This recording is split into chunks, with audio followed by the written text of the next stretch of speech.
Good morning and welcome to Business Africa Live on BTA. I'm your host, Benjamin Afre. This morning, we'll be taking a look at some business economic issues in Ghana, in Nigeria, Kenya, and Zambia. We'll take a short break. When we'll come back, I'll introduce my guests for our discussion this morning, and we'll take our discussions from there.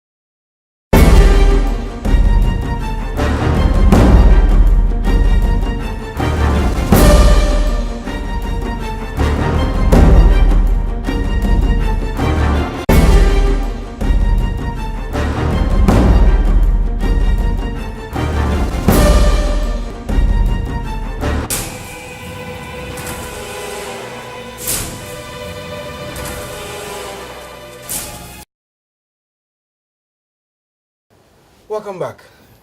We had a former governor of the Bank of Ghana, deputy governor of the Bank of Ghana, Dr.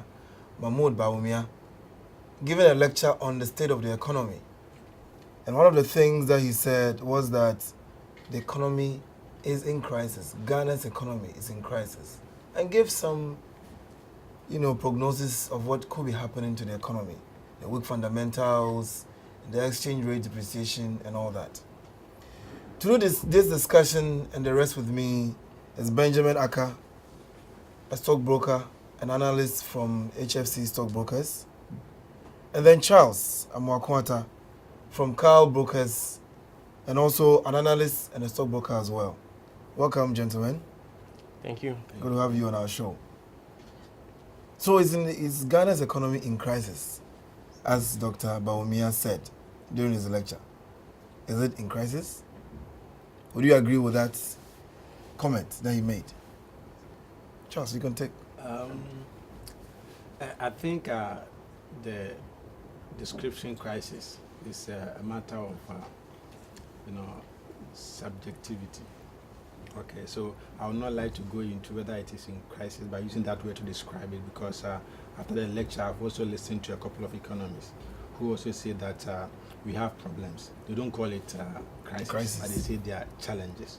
Okay, so I wouldn't like to go to the description of the situation, but I will look at the problems that he actually enumerated, whether these are real problems that we are facing as a country.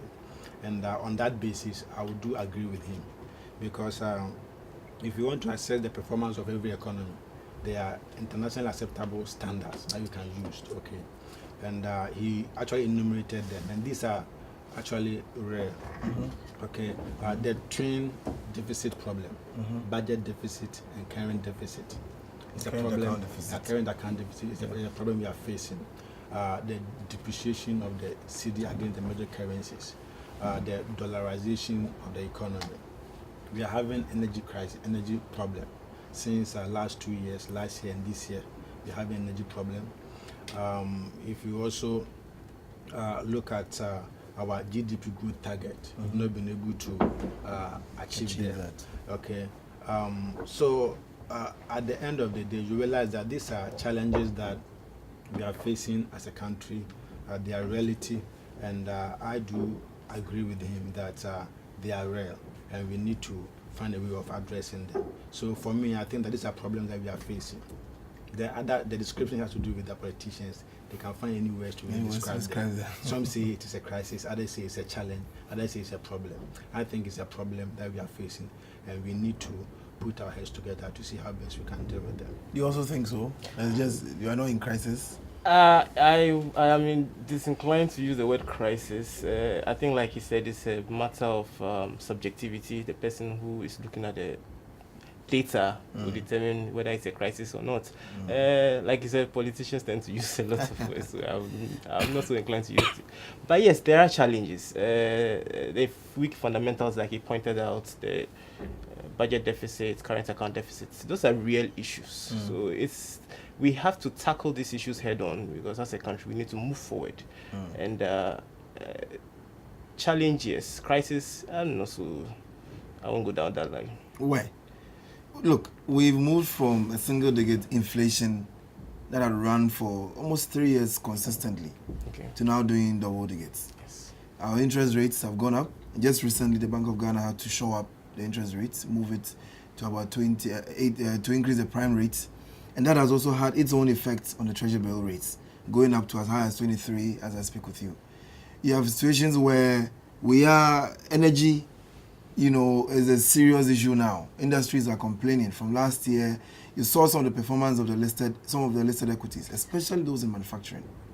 Most of their costs had come to do with energy. So wouldn't you then put a country in such a situation as in a crisis situation? Challenged. The economy is challenged. But not in crisis. Crisis is a strong word to describe a situation that has not actually brought you to your knees. I wouldn't go as far as saying crisis. Yes, there are problems with the economy. There are situations that have arisen as a result of probably the management of the economy itself. But I think that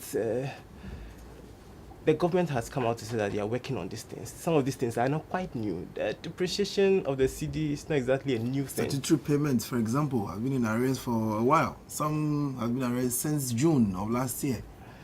But those are statutory payments. So, like you said, everybody will probably want to look at it from a different angle. Is the cup half full or half empty? Precisely. Possibly that is where you're coming from. It's a question of subjectivity. How do I describe a situation that I have looked into? Dr. Bawumia has looked into it. He determines, based on what he has, the data that he has and what he has said, and how he looks into these things, and saying that it's a crisis. That is his opinion. It's difficult for us to come to a compromise on this and say that everybody will agree that it's a crisis, but that is what he thinks, because he has looked at the figures. I think one comment that he made was that once you accept the fact that, in quotes, the economy is in crisis, then you can pull people along to help you stabilize the economy. But if you refuse to see it as in a crisis situation, and therefore you tend to paint a picture that, this is a short-term measure or a short-term situation, and it will go away, and it doesn't, then you would have done yourself in, because you might not have been able to pull the people along with you. But you see, a lot of the economy, large parts of the economy, depends on confidence of investors in what you are doing. Painting a picture that the economy is in crisis, wouldn't that amount to people trying to move their funds out of this country and going elsewhere and creating a panic situation? You don't want to get into a position where there is panic all around. People are not sure what is going to happen because you are seeing that the economy is in crisis. That's a danger. That's a fear that I want to express. Aren't we already seeing these effects? Just about this week, government, for example, had decided to suspend its decision to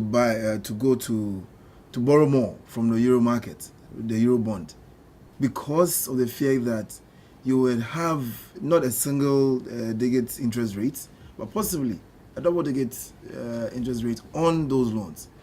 Wouldn't you then look at it that if an outsider or if the government is thinking that way, then it's possible that already people outside this country are looking at that situation? But just look at the effects that actually seeing it in crisis will actually make.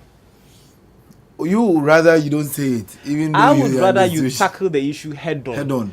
Go according to your principles. Try and sort out the problems the challenges that have arisen, and try and solve them. Seek a broad based solution to the problems, and bring people on board and try and find solutions to this problem. But declaring that you're in a crisis, I just think that in such a situation there will be panic all around. Panic all around. Funds will probably not come. Those that are already in will start moving elsewhere. Seeking safe areas, because that's the thing. But we still have the political stability, so possibly that should count for something. It should count for something, shouldn't it? Yeah. Well, Dr. Bawumia also urges the Bank of Ghana to reverse the recent foreign exchange measures it put in place. He doesn't believe that those measures in itself will be able to solve the problem, because he doesn't think that it is the dollarization of the economy that is causing the problem, but rather confidence of people in the economy and in the value of the cedi, which is the currency of Ghana, that is causing all these fluctuations and all this depreciation. Wouldn't you agree with that assertion? I think I do agree to some extent. Okay. And I must say that already the Bank of Ghana has come out to say that they need to review some of the measures because after a month of its application, they have actually done their own assessment, and then they've seen the areas where they are making good impact and the areas that are not really working. So for him to say it, I think he's only adding his voice to it. The IMF has also said it, that they should also review it. Okay. So the fact that the Bank of Ghana themselves, okay, have come out to say that they want to review it means that some of them are not working the way they really anticipated not to be. And I think that some of them are counterproductive. You understand? Because if you come out with such policies, you actually discourage people from bringing the dollar into the country economy. Exactly. And even if they bring the dollars into the country, what happens? They will not take it to the bank. Because the policy is that if you bring dollar to the country, you can't take it back. You can't take it back in the dollar. It has to be converted to cedis. You understand? So even when people bring the money, they prefer to keep it, or they'll trade in it at the outside the banking system. Yeah, black market. Yeah, and by so doing, you are starving the company of dollars.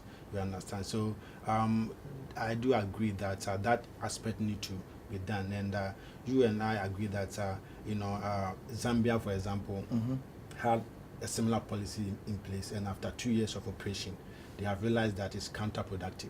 So just last week, the government decided to actually scrap it, and indications are that after they've scrapped it, the Kwachan has begun to recover, to record some gains, which means that people are now bringing in the dollars into the country because they know that when they bring it, they'll be able to take their money back. Anytime they want it, they'll be able to take it back. So would you then say that possibly the Bank of Ghana was maybe rushed into the decision? Was it a panic, a knee-jerk reaction then? Because if after just about a month or so, they are going back to revise some of those decisions, then it seems to me it wasn't a thoroughly thought-through process or decision to come out and say that. With every policy that you put in place, you need to give it some time. At the beginning of the policy, there might be some adjustment processes that go on. But I wouldn't say they rushed into it. After you put in these policies, you do a review of what you have done. They have done the review and they come to some conclusions. But I wouldn't say that they have rushed into it just because it's not exactly working out the way they expected it to work out. But with everything that you put in place, you do a review. If you assess it and it's going well, you leave it as it is. If some aspects are not going well, you modify the places that are not going so well. that is where I'm asking that possibly that if you look at some of the aspects, maybe if they had done a little bit more, thinking through some of those things, or if they had done a bit more of some education before its introduction, there may not have been the need to revise it now because it's just about a month or two. It's not really that long. You understand? That is where my challenge is coming from. Well, they needed to stem the fall in the city. But it hasn't entirely stopped. It's still depreciation. Maybe at a slower pace. Yes. But hasn't entirely stopped. But the thing is that when you put in these measures, do you expect that immediately the results will be known, that things will change all of a sudden? No, there will be a process of adjustment. Okay. Even there will be a situation where people who are affected by these policies will try and even go more after the dollar, looking for more of the dollar to keep it at a store of value, creating a certain level of panic situation. So I wouldn't say they rushed into it, but I would say that after you put in a policy, you do a review. If after doing a review you think it's going well, you leave it as it is. Let me give you an example. You had the situation where the mortgage companies, for example, charge some of them charge in dollar, right? So if I take a mortgage and I'm supposed to pay $300 a month, and I'm not supposed to pay in dollar but in the CD equivalent, what happens is that whatever rate is quoted is in the mind of the mortgage company. You see, so they can even on their own keep increasing the rates to the detriment of people. So that's where I'm coming from, that if you look at it that way, then it will seem as if we rush into that decision. Because the fact that today the rate is, say, 2.6 to the dollar, and you ask me to stop quoting in the dollar, doesn't mean that No. I am not going to use the dollar as Like, a base he's to not quote. thinking in dollars. Yeah, like he said, I'm thinking dollar, but talking to you in cedi. Cedis. Exactly. So that's why I'm saying that possibly, well, maybe going forward, we need to take a look at some of these things, that it will even going to be a revision. Maybe they should also think through a bit more before they even come up with that. I think, the way and the manner the policies came, you can see that to me, there was some aspect of rush. Okay, because all of a sudden, we heard that he came up with the policy. The policies were there already, so they activated them, and they said, henceforth, this and this and this are supposed to be done. Beginning from the day that they made the announcement. Exactly, and you realize that there was a public kind of some kind of opposition, because it looked like there wasn't enough consultation. Okay, and people who already have dollar accounts with banks, and anytime they go to banks, they're able to get the dollar back. As soon as the policy came, it took retrospective effect. And there were even legal aspects that if you come out with a new policy, okay, it shouldn't take retrospective effect. Those who are already in the system before the policy came, you should allow them to be able to withdraw in dollars. But those who are now bringing in dollars, then the policy can really apply to them. Okay. But and afterwards, you realize that there was a lot of education and then explanation and a lot more, publications that they want to clarify some of the issues. People have not really understood it well. So you realize that there was an attempt to immediately bring down the situation, but in its attempt to bring down the situation, it's rather created a lot of panic. You understand? So there was some aspect, to me, as far as I'm concerned, because of the reaction that really came, after the policies were actually published and then introduced. If you look at the public reaction, you realize that there was some, sort of, rush. If they had taken the time to do some consultations, they wouldn't have actually done some of these things. Yeah. But can you imagine what would have happened if the Bank of Ghana had said that from next week we are going to impose this foreign exchange? You think there should have been a panic? There will be a rush to go and take their money out. Take it. I think that it would just have created a situation of confusion all around. I think that because from what I heard, they consulted the banks who were going to implement these things. But in respect of those who were actually going to use the dollars, they couldn't tell them, because they didn't want to create a situation where there will be a mad rush for the dollar. But let me ask, how many people really in the banking industry really have dollar accounts and really with very significant holdings? Might be just a few people. I wouldn't have the few already people. Almost 70% of the population is unbanked. You understand? So that is where I'm coming from, that possibly they could have either done some targeted education. Exactly. Because already we know those who have the dollar. If you go to any bank, you are the regulator, the bank will be able to tell you which people have. And maybe we could have done some targeted education, not to scare them off, but to explain to them and maybe give them some assurance, But going forward, I'm hoping that we don't find ourselves in similar situation. One thing that Dr. Bawumia, though, said was that he doesn't think that the dollarization is the issue in terms of, the dollarization of the economy. And the example I give is, if you go to Zambia, they had similar situation where they imposed certain restrictions. If you are going to do transactions in dollar and all that, you needed to report to the Bank of Zambia and all that. Now, about last week, they decided to scrap those laws. And all of a sudden, for 3 days continuous, the kwacha has been on the ascendancy against the dollar. So if you look at it in that regard, wouldn't you then agree with the assertion that Dr. Bawumia says that it doesn't really, it is not really the dollarization, but the fundamentals of the economy. I think it's a bit too early to judge the Zambian situation because it just took effect just a bit last week. But yes, from early indications are that some funds have come in from abroad because of the confidence that this measures had brought back into the system. But I still think it's a bit too early to judge on that because before these measures were put in place, there was a situation where their kwacha was depreciating. That's why they had to bring in some of these measures. Mm-hmm. So I would give it some time, see how it plays out before I can comment on that one. But with respect to dollarization of Ghana's economy, yeah, it is not exactly the cause. The primary cause, of course, are the weak fundamentals, the budget deficit, all these things that we've talked about. But dollarization can also be seen as a secondary cause. Because once the main effect kicks in, and people are looking for dollar all over the place as a store of value, it accelerates the rates. There could be a symptom rather of precisely the main cause being the weak fundamentals, and then triggering the dollarization. I see. Well, let's take a look at Nigeria's market. If you look at the stock market, there's Q1 2014. You have a lot of the consumer goods sector reporting, earnings, very weak earnings.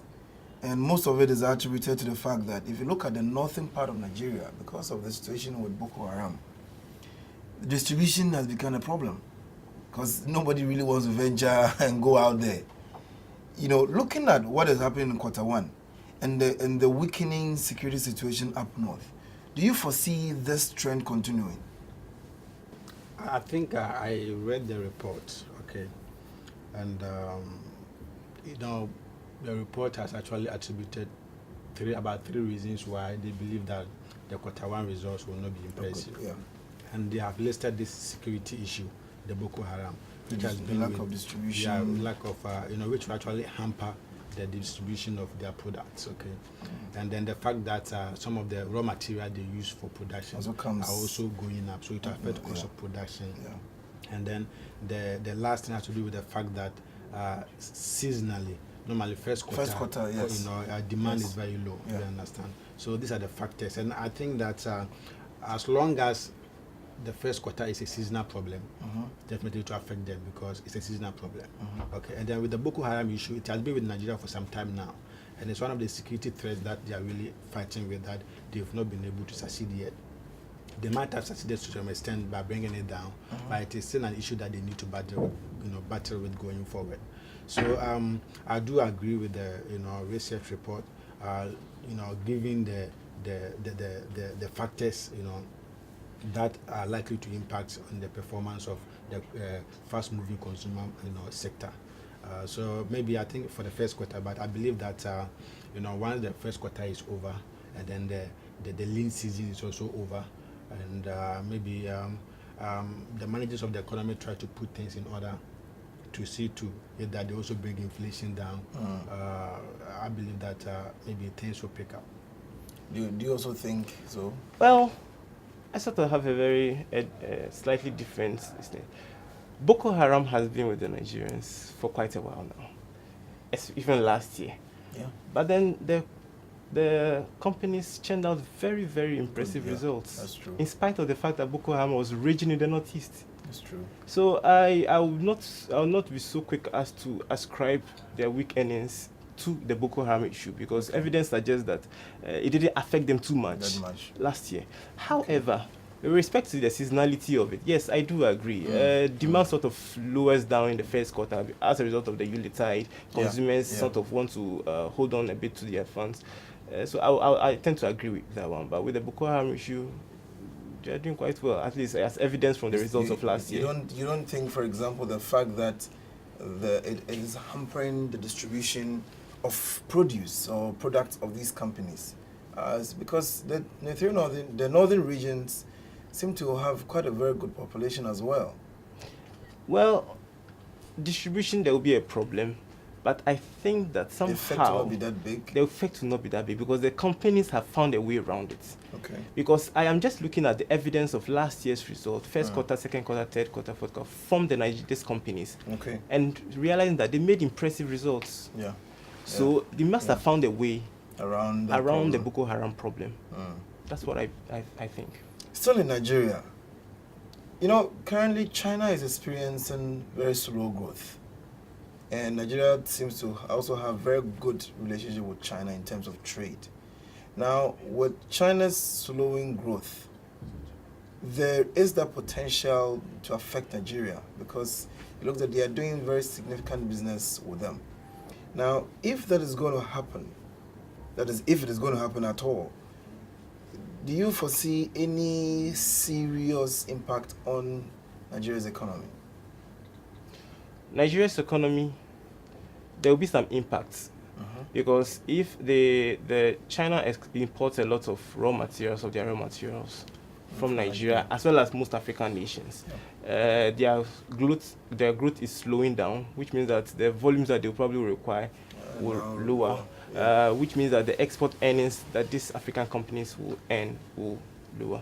But ultimately, the growth and management of an economy depends solely on the individuals and the management of that economy. So it is up to them to find a way around this declining diversify into other areas, look at other ways of handling the economy, so that they will not be too affected. There will be some impact because if a lot of your earnings are coming from a particular source and that source slow down, there will be some impact. Yes, definitely. But the economy of Nigeria should be up to the Nigerians and how they handle it. This brings my mind back to some of the discussions that we've had in terms of trade, among ourselves. This is Nigeria. Yeah. But as you rightly said, China imports not only from Nigeria, but a lot of others as well. If you take, we are giving them a lot of crude, for example, and all that. It looks to me that if we continue to depend on countries like China alone, maybe US or the Europeans, neglecting our own sub-region, our own continent, we would be in some very dire straits then. Yes, I do agree. If you look at most of our economies in this part of the world, we realize that we really depend on most of these companies and most of these countries. Yeah. And the trading has not actually been in our favor. We don't really have a competitive advantage when it comes to international trade because we intend to import raw-based material, no value addition, and then secondly, we also import a lot of things from them. So if you look at our balance of trade, it's always in deficit. Yeah. Okay. So Africa, in recent times has become a very good partner, to China, and there are a lot of Chinese investment in Africa, from Nigeria to Angola to South Africa, to Ghana and then to Sudan, and there are a lot of foreign aid, and these are all strategies by China to make sure that they get the best out of Africa. So I think we need to move beyond dependency to interdependency. Okay, where all of us will depend on each other, but it should not be one way affair where one person, one country entirely depends on the other country, so that when the other country decides to really draw back, then you find yourself wanting. You should be in a position to really interdepend on each other rather than making it depending or making it one way kind of affair. I see. Well, still in Nigeria, there is a proposal to increase the bank's cash reserve ratio from 75 to 100%. What is going to be the effect of this? One, on the banks, maybe their profitability, but more also in terms of the private sector. What impact will this have on them? Well, cash reserve ratio is, I want to believe, is the amount of funds of the public sector that the banks are mandated to keep with the central bank. What has been available to them is given out as loans to their clients and all this. So it provides additional source of funding into the economy. It sort of keeps the funds away, the amount of funds that is available to on-lend to consumer.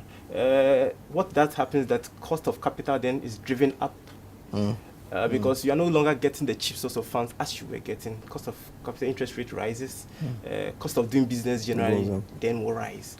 That is one way of looking at it. But you could also argue that bringing all these funds away from the banks will sort of create a situation where the banks then have to be forced to do business, so to speak. Like to look for business. Chase customers. Exactly, because currently, because the funds are low, the banks may not be willing to go into risky areas. Because the funds are quite low. You can give it to a person who is his risk is very low, and you make some funds. But then if you are forced to actually put it in areas where you make some funds, because for example, if this money is not available to you, what you have to do then is to go to private investors to go and raise some funds to be able to on-lend it out.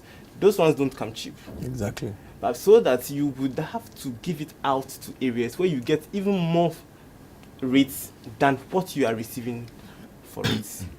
So it's you can look at two sides of it, where it sort of increases cost of capital and all that, but then it forces the banks to actually go into areas such as maybe agriculture, which is probably risky, but then not many people want to go there. But then the returns will be high if you're able to manage your risk very, very well. Or other areas such as that, so that you make good money for your investors. You know, one of the reasons why they are doing this is to bring some stability to the exchange rates. You know, if you listen to the managing director for First Bank, for example, he thinks it is a psychological thing, and doesn't see why, or he thinks Nigeria should decide between taking that decision to increase the cash reserve ratio, or giving the banks that leverage to be able to lend to the private sector.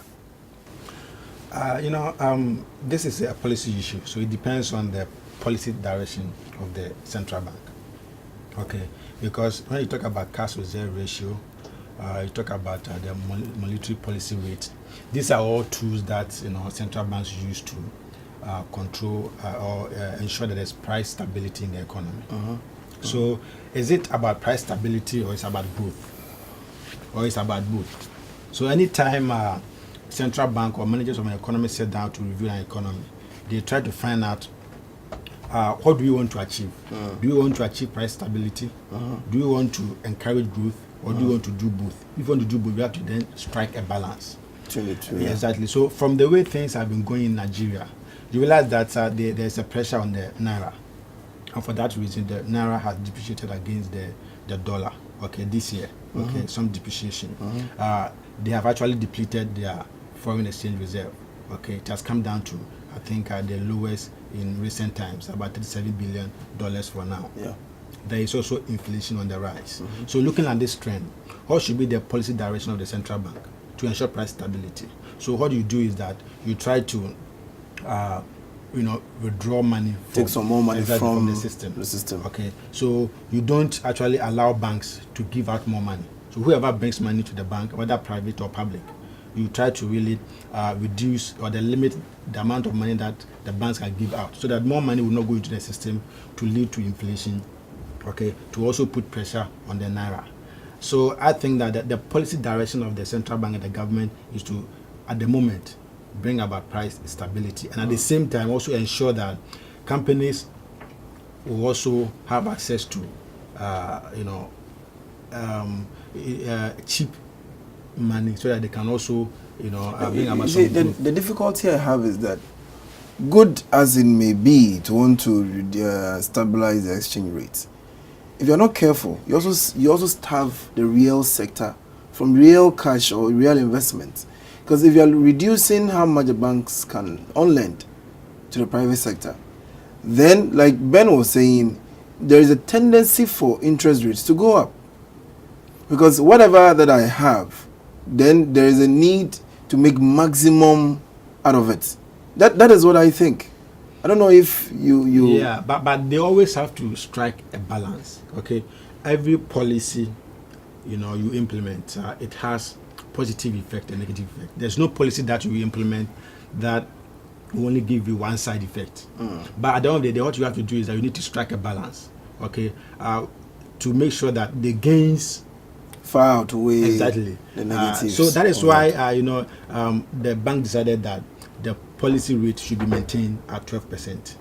Okay, they just ended their monetary policy meeting, and they actually maintained it at 12%, because if they should increase it, interest rate will also go up, and banks will actually or companies will find it expensive really getting money. So they decided to maintain the policy rate, and at the same time also try to deal with the issue of price instability. Because if you live in a country where price is not stable, currency is always depreciating, prices are going up, it becomes difficult for businesses to actually forecast or to predict or to plan properly.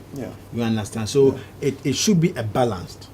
You understand? So I believe that looking at the current challenge that they are facing, I believe that after price stability has been achieved, maybe they can reduce exactly, it then back. they will look at the growth aspect. You understand, to make sure that things are really in place.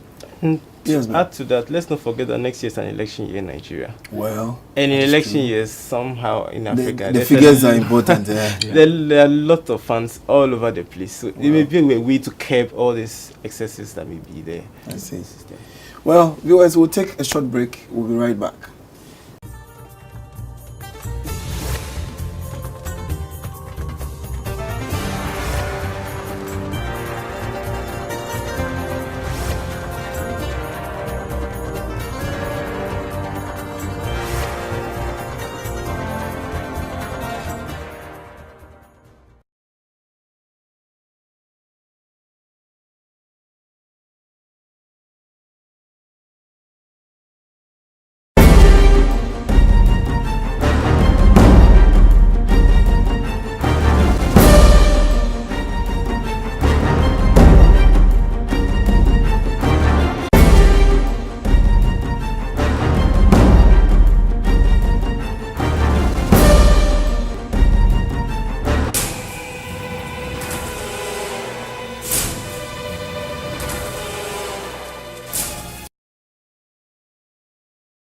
Welcome back. So, Ben, just a quick comment on the Kwacha's gain against the dollar.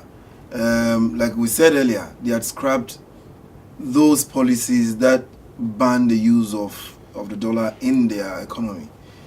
And it seemed that banning those policies seemed to have spurred the Kwacha on. So that for a 3-day running, you have it gaining against the dollar. What do you think this is sustainable? Frankly, I have an issue with using dollar in Zambia and not Kwacha. If I want to go and buy goods and services, I should be able to buy it in Kwacha. And why should I be buying in dollars? We should be able to do other transactions in dollar, but going to buy things, I think it should be in Kwacha. But having said that, they have reversed it.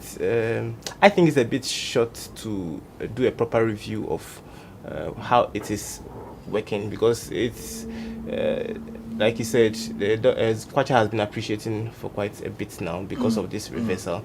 But I still think it's too early to pass a judgment on how they have affected it. Would you possibly attribute this to, there's been a bit of steady in the price of copper. It had also been on some, fall for a while, but Monday, for example, the price was stable. Do you think that price stability in copper, their major export item, will probably also have this effect that they are currently witnessing? Yes, I think it is possible that it also have a positive effect, on the currency, because when we are dealing with the issue of depreciation of a currency, it is not only one solution.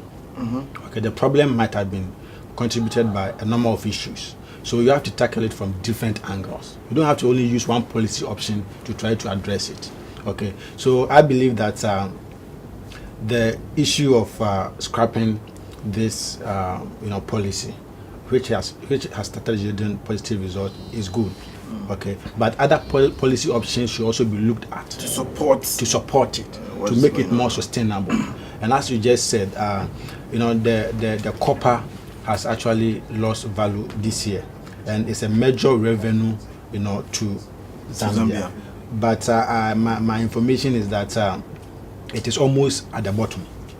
Okay, so it's likely that it will begin to, record some. Copper has started going up. For the past 3 weeks, it was on decline. Exactly. But it has been stable since Monday. It went up yesterday, up a little bit. So maybe it is beginning to look up again, and that could probably be giving the kwacha a bit more strength. Exactly. So once the price goes up, what it means is that they are going to get, more, revenue, and then their foreign exchange position, foreign reserve position is going to improve. And once it improves, definitely it will support the local currency. So I think different policy options should be looked at to try to address the challenges that they are facing within the economy. They should not only rely on one policy option. Windfall tax on mining companies. Ghana has battled with its own. It was introduced, but for some reason it was held back because the mining companies were complaining that the burden is too much. Now Zambia is looking to reintroduce the windfall tax. This was a campaign promise by the government, and so it's looking to reintroduce it. Do you think maybe for them it might be the right time to introduce that? Right time, I'm not so sure, because copper prices have been falling. Windfall tax, if you were going to make significant gains on it, you should have taken it at the point when the copper price was so high.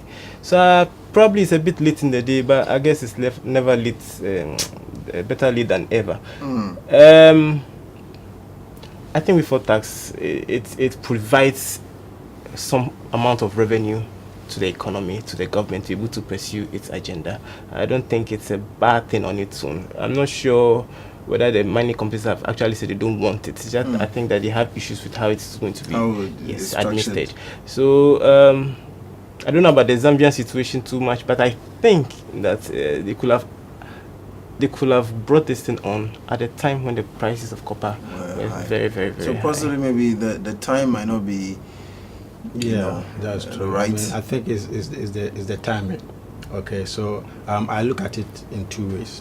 One, you ask the question whether is it good. I mean, any policy, okay, that will seek to bring more revenue to government is a good policy, because we have a problem of revenue collection. We don't meet our taxes, so there should be new ways to really make sure that we improve on our revenue. So windfall tax is one of the ways every government can look at to increase their revenue. We understand. But the issue is the time of its implementation. It might be a right policy, but if we don't implement it at the right time, okay, the reaction will actually be very negative. So I agree with the principle that the timing, because there's this perception. I mean, there are certain things that companies or individuals find it difficult doing. People don't naturally want to pay tax.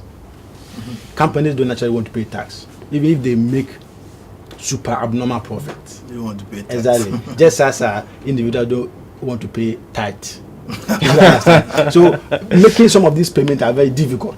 So even if multinational companies are making abnormal taxes voluntarily, they will not decide to pay more tax to the government. So it's up to the government to actually try to convince them and persuade them and come up with, also look at strategies to make sure that you also get best out of them. But it should be done at the right time. You do it when prices of commodities have gone up, and everybody knows that price of commodities have gone up. They are making super abnormal profit. So if we ask them to pay, then they don't have any other option. Yeah, it might not be too difficult to pay. But when commodity prices are down, they are thinking of downsizing and restructuring, and you are going to bring this issue. Definitely, it's not the right time. And I think that is why in our own case, the president recently said that they need to suspend it, and then maybe they will have to relook it at another time, because conditions pertaining within the mining sector and the industry with regard to the pricing of commodities, and then the issue of downsizing, and then how cost of production will not be actually well for them if they should actually add this to the mining company. So it is a good way of raising revenue, but the timing should be considered. I see. Well, finally, let's take a look at Kenya. the economy has had some serious challenges. And then what the National Treasury is doing now is to implement some austerity measures to ensure that, one, they can cut wages, but not only that, but also to try and plug some of the leakages in the economy. Charles, do you think that this is something that will work? Where even though it seems to be having some negative impact on people, do you think some of these measures will work to stabilize the economy? I think so, because Kenya is also going through a similar problems like ours. Recently, the president said that they also spend about 70% of their tax revenue on wages. So the wage bill is also...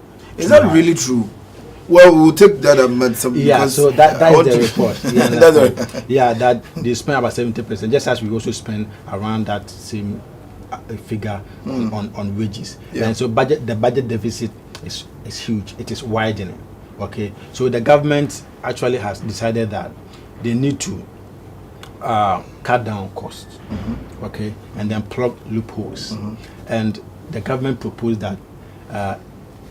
The president said that he and then his deputies and ministers will cut down their salary by 20%. And then the MPs will also try and do the same. Currently, the president of Kenya used to take about $14,000 per month. 20,000 cuts will bring it to about $11,000. The MPs used to take about $10,000 a month, which rises to $220,000 per annum, $20,000. They've also decided to cut it. About 40%, actually they've cut it. And now instead of taking $10,000 a month, they are going to take about $6,300 a month, which actually brings it to about $75,000. Those are very significant cuts. Exactly. Very, very significant. So if you look at and they have about 146 MPs. So if you do the calculation, on that side, you realize that it's a lot of cost saving. So we actually need discipline. In our financial administration as a continent, because there's a lot of leakages and there's a lot of waste in the system. So if we are able to tackle this area, we'll be able to save a lot of money to spend it on capital expenditure, because most of the time, more than 50% of the expenditure is on recurrent expenditure, paying salaries, allowances, bonuses, and other stuff, and you are left with small money for capital expenditure, road, energy, and that. But these are the areas that actually ensure that the economy grows. The productive areas. Exactly. So if you starve that sector with money and you push all the money on recurrent expenditure, how do you expect your economy to grow? So I think that is a good policy that they have decided to embark on, to keep it up. And I think in our also part of the Ghana, the president also said that he's also going to cut his salary by 10% and advise MPs to do the same. So we are expecting that maybe MPs will also try and see. But Ben, do you think that this would be pushed through to the end? Because sometimes introducing some of these things, the intentions are good, but seeing them through to the end has always been a challenge. Do you honestly think that Kenya, the government, the National Treasury will be able to push through this to the end to achieve the end result they are looking for? I really do hope so, because it is a good thing. It's something that they need to do. Because if a lot of what you spend on is all recurrent, you are not actually investing in the economy that you are managing. So I hope they can do that. As to whether they do it, I think we will leave it for another day. No, but it's quite significant, you know. It is very significant. They are already costs between 20 and 40%. It's quite very significant. They have put the measures in place. They are doing it. As to whether they will see to the end, I really do hope that they are able to do it, so I can bring some sanity into the economy. Yes. Ghana has a similar challenge in terms of wastage, leakages, and I'm sure most of the countries on the continent as well. Do you think, is it a matter of the political will to really plug these holes, or it's just that people don't see that there are holes?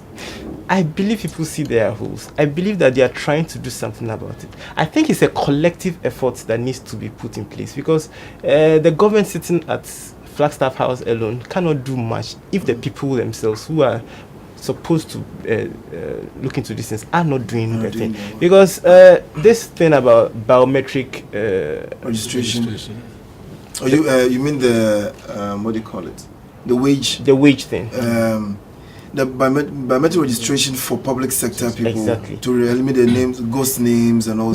I have been in this country for years, and we keep talking about ghost names and ghost names and ghost names and ghost names.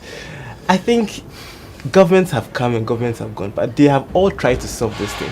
I think that the political will is there, but putting it into action and getting the broad support of the people who are going to be affected by these things is the real issue.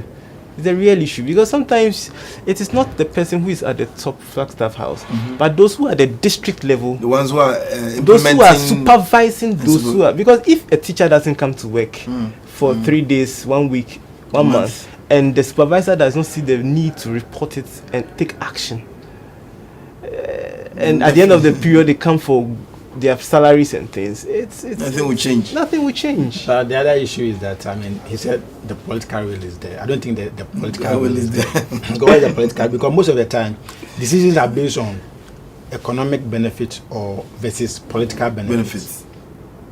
It might be economically viable, but not politically exactly expedient. So exactly. So they always look at that, and that is why, you know, I believe I agree with this issue that leadership is a cause. The others are all effects. Okay, and Ben also made a mention of the fact that it is true that, I mean, you cannot always tackle it at the top there. It should also go to the down there, but pressure should come from the top to ensure that those down there are delivering the thing. So we do have the political will. Our leaders know what to do.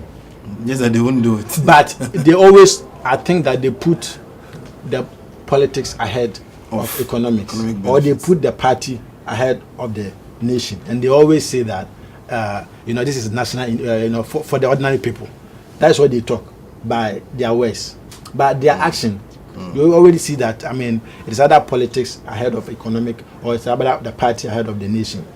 So I think that the political will is not there, because we know the problems with this country, we know the solutions. What Dr. Bawumia said, I think that most of us are aware the problem that is facing this country. The solutions that he actually prescribed, I don't think that they are new. They came from heaven. You understand? Yeah. But I think it is good that he actually draws our attention, the attention of the leaders. But the political will should be there to make sure that the right thing is actually done. Thank you. Ben, let's take a final break, and then we'll come back to wrap up.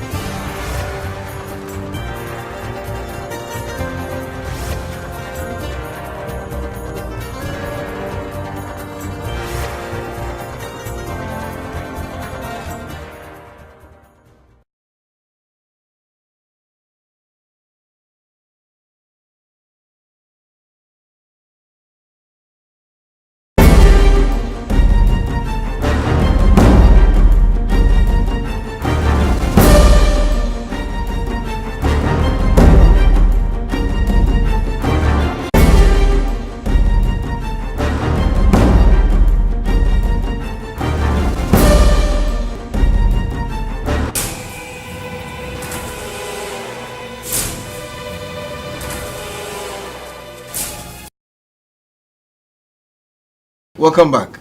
So like you had a comment on what Charles was saying there. No, actually, I was saying that it's a good thing that Dr. Bawumia has given this lecture. I think that more economics in this country and more stakeholders of this country should come out. Should be bold enough to let us know what they think. Exactly. Yeah. I think it is not it's not about this government which is in power, but all of us collectively. We should come together, and people should give lectures, statements, so that we know the issues that are out there, and we all come and discuss it and find a solution and a way forward. Because Ghana is for all of us, and we need to move forward. We need to move forward indeed. Well, I don't know if you have any final comments. Yes, I think the only thing I have to say is that as a nation, we should not reject critics. The fact that the person is criticizing you does not mean that the person does not like you or what you are doing. Okay. Actually, criticism provides an opportunity for you to know your weak points, so that you actually find ways of dealing with your weakness.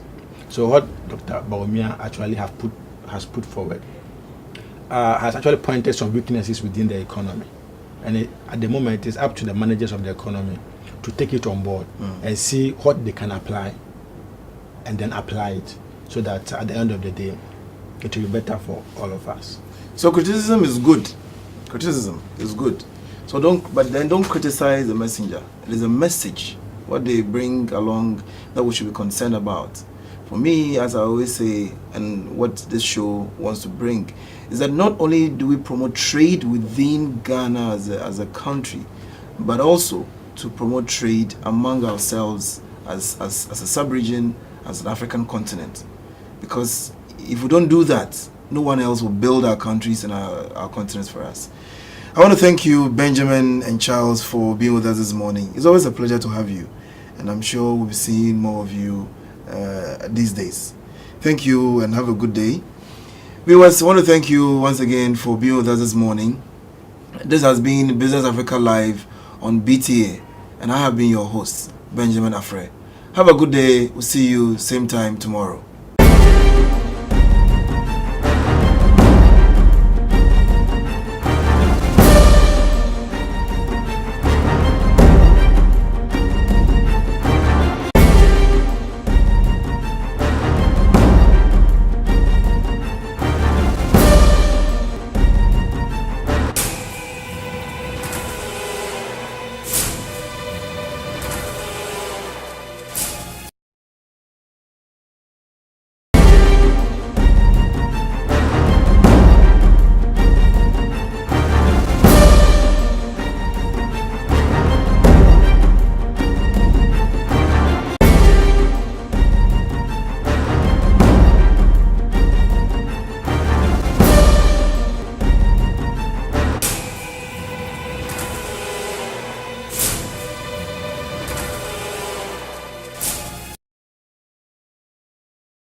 Good morning and welcome to Business Africa Live on BTA.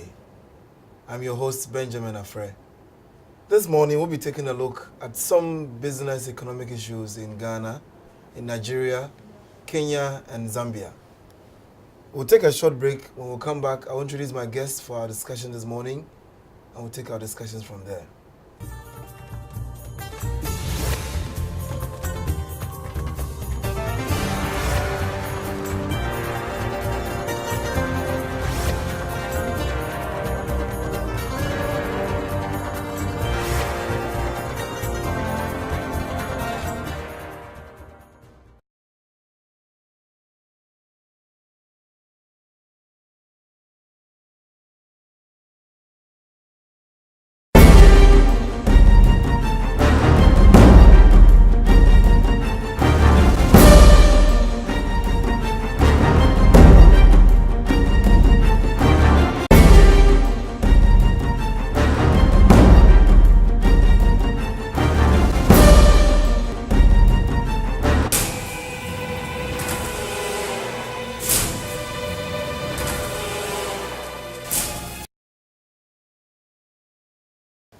Welcome back. We had a former governor of the Bank of Ghana, deputy governor of the Bank of Ghana, Dr.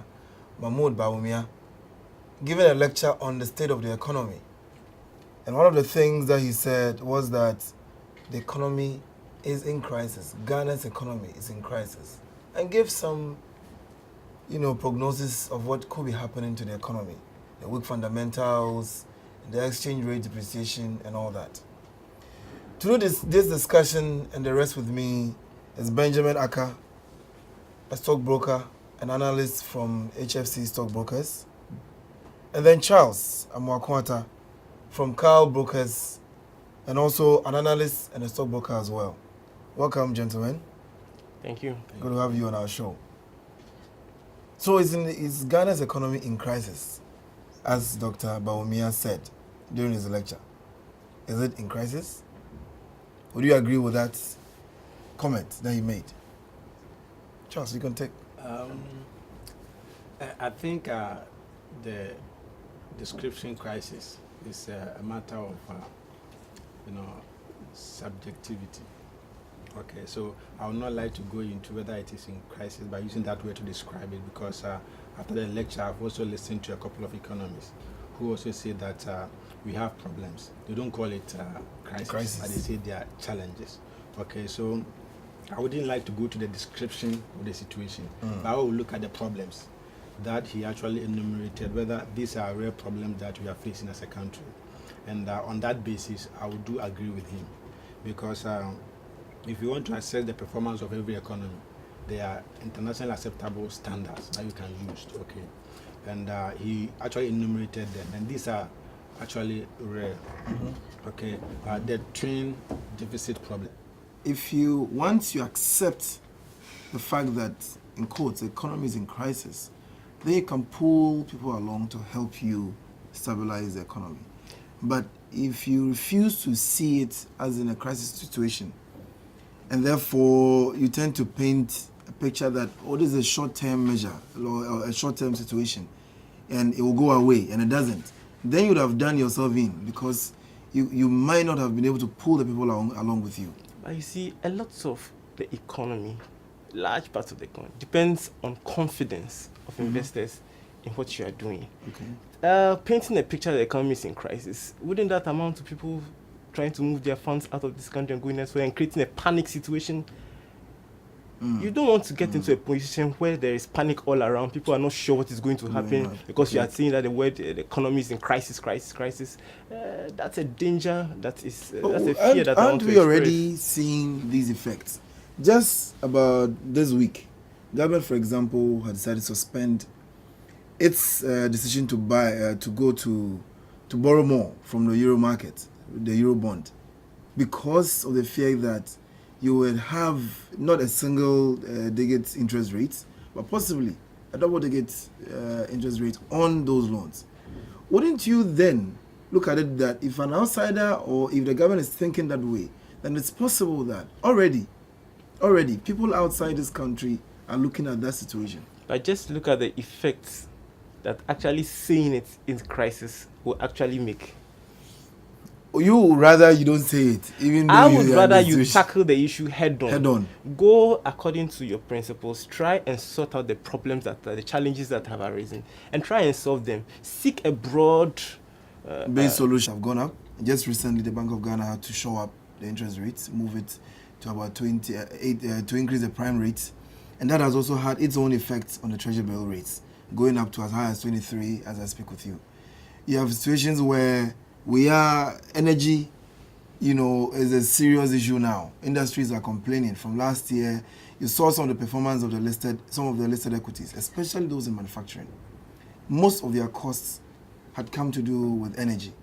So wouldn't you then put a country in such a situation as in a crisis situation? Challenged. The economy is challenged. But not in crisis.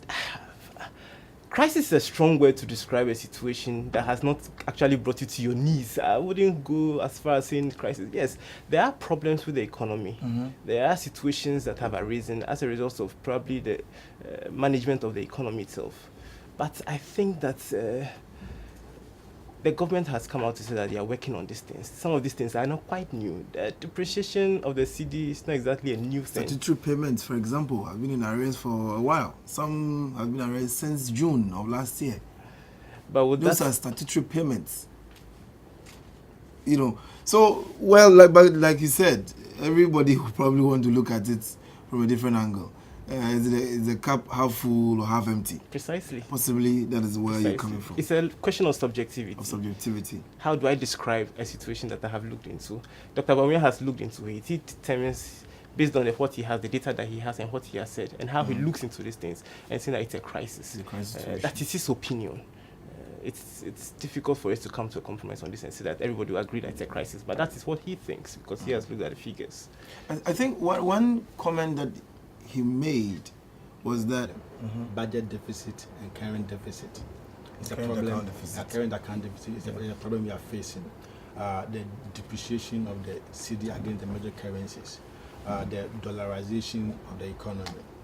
We are having energy crisis, energy problem. since last 2 years, last year and this year, we have an energy problem. If you also look at our GDP growth target, we've not been able to achieve that. Okay. So at the end of the day, you realize that these are challenges that we are facing as a country. They are reality, and I do agree with him that they are real, and we need to find a way of addressing them. So for me, I think that these are problems that we are facing. The description has to do with the politicians. They can find any words to describe them. Some say it is a crisis, others say it's a challenge, others say it's a problem. I think it's a problem that we are facing, and we need to put our heads together to see how best we can deal with them. You also think so? It's just you are not in crisis? I am disinclined to use the word crisis. I think, like you said, it's a matter of subjectivity. The person who is looking at the data will determine whether it's a crisis or not. Like you said, politicians tend to use a lot of words, so I'm not so inclined to use it. But yes, there are challenges. The weak fundamentals, like he pointed out, the budget deficit, current account deficits, those are real issues. So we have to tackle these issues head on, because as a country we need to move forward. And challenges, crisis, I don't know, so I won't go down that line. Why? Look, we've moved from a single-digit inflation that had run for almost 3 years consistently to now doing double digits. Yes. Our interest rates